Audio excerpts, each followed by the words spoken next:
Bienvenue sur News France 2026. Aujourd'hui, en cette belle journée de décembre, un peu fraîche mais agréable, nous nous penchons sur une actualité qui a secoué la vie politique française. L'ancien président Nicolas Sarkozy lance officiellement son « journal de prisonnier » et se rend même à Paris pour une séance de dédicace devant des centaines de caméras. Un geste audacieux et inattendu qui a immédiatement suscité de vives réactions. Avant d'entrer dans le vif du sujet, abonnez-vous à la chaîne pour me soutenir. Chaque abonnement permet à News France 2026 de continuer à vous informer sur l'actualité politique française la plus brûlante. Avec transparence et réactivité. Lorsque nous avons vu Nicolas Sarkozy apparaître à la librairie Lamartine, dans le 16e arrondissement, au milieu des cris de « Nicolas, Nicolas » et des protestations véhémentes de deux militantes féminines. Une chose était claire, la France n'assistait pas à une simple séance de dédicace, mais à un véritable combat émotionnel et visuel impliquant un ancien président tout juste sorti de prison quelques semaines auparavant. Il y avait là quelque chose de très symbolique, d'un côté. Une foule d'admirateurs s'étirait sur plusieurs mètres, de l'autre. Une partie de la population le percevait comme un symbole de décadence politique. Et au milieu, Sarkozy apparaissait comme une figure qui n'a jamais évolué dans la zone grise, il a toujours créé l'extrême opposé. Le livre de 216 pages, Astérisque journal d'un prisonnier astérisque, publié par Fayard, filiale du groupe de Vincent Bolloré, était manifestement plus qu'un simple récit autobiographique. À mes yeux, il s'agissait d'une manœuvre politique soigneusement orchestrée. Un mois seulement après sa libération sous contrôle judiciaire, Sarkozy réapparaissait sur la scène publique avec un récit personnel de 3 semaines passées dans « l'enfer carcéral ». Le moment choisi pour cette publication laisse penser qu'il souhaitait reprendre le contrôle du récit avant la prochaine série de procès. J'ai été particulièrement frappé par son récit de sa prière à genoux le premier jour de sa détention. Il décrit sa peine de 5 ans pour « association de malfaiteurs » comme une « croix » qu'il devait porter. Ici, Sarkozy ne se contente pas de raconter une histoire, il se présente comme une victime d'injustice. Pour certains, cela peut susciter de l'empathie, mais pour ceux qui ont perdu des proches dans l'attentat contre le DC-10, ce récit est facilement perçu comme un renversement des rôles, ce que le groupe des filles du DC-10 a par la suite vivement dénoncé. J'ai également trouvé intéressant que Sarkozy consacre une section entière du livre à une conversation avec un prêtre en prison.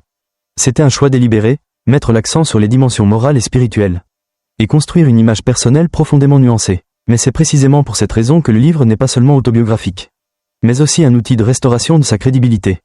Politiquement, les analyses que fait Sarkozy d'autres personnalités me donnent l'impression qu'il réévalue le monde du pouvoir qui l'entoure. Concernant Marine Le Pen, il relate une conversation téléphonique et répond sans détour à la question de savoir si elle est impliquée dans une façade républicaine.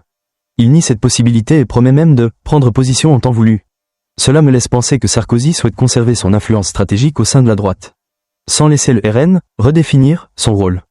Il fait également l'éloge de Sébastien Chenu, ancien membre de l'UMP et désormais député du RN, en mentionnant que ce dernier lui envoie des lettres de soutien chaque semaine. Subtilement, Sarkozy fait implicitement l'éloge de la loyauté, une qualité qui se fait rare au sein de son ancienne famille politique. A l'inverse, il critique Bruno Retailleau, président des LR, pour nombreux coups de fil sans oser s'exprimer publiquement. En tant qu'observateur, j'y vois un reproche d'un ancien dirigeant envers le parti qu'il a jadis dirigé, une déception. Mais aussi un avertissement. Il critique également publiquement Emmanuel Macron pour sa décision de limogeage qui, selon lui, a nui à la France et à celui qui l'a prise. Ici, je perçois clairement l'amertume. Le fossé entre deux personnalités qui ont jadis occupé des rôles centraux en politique se creuse. Sarkozy n'a même pas hésité à railler Ségolène Royal, affirmant qu'elle ne comprenait pas toujours ce qu'elle disait. Cette remarque, une attaque personnelle, montrait qu'il conservait son style incisif, parfois agressif, comme lorsqu'il était au pouvoir. Ce qui m'a le plus frappé, c'est son autocritique. Il a déclaré que sa profonde amitié avec Thierry Herzog l'avait rendu aveugle. J'y vois une manière de se distancer de ses erreurs stratégiques passées sur le plan juridique, une sorte d'aveu. Mais dans le sens de « j'ai eu tort de faire confiance à certaines personnes », plutôt que de « j'ai eu tort d'enfreindre la loi ». Cependant, la communauté juridique a réagi vivement, démontrant que cette autocritique n'était pas suffisamment convaincante. Concernant l'affaire libyenne et le DC-10, je vois là le point le plus sensible de toute cette histoire. Sarkozy a été condamné pour avoir permis à Brice Hortefeux et Claude Guéant de solliciter de l'argent auprès d'Abdallah Senoussi, lorsqu'il a qualifié les auditions avec les familles des victimes de « très émouvantes », avant de déclarer être blessé par la violence de certains propos tenus à son encontre.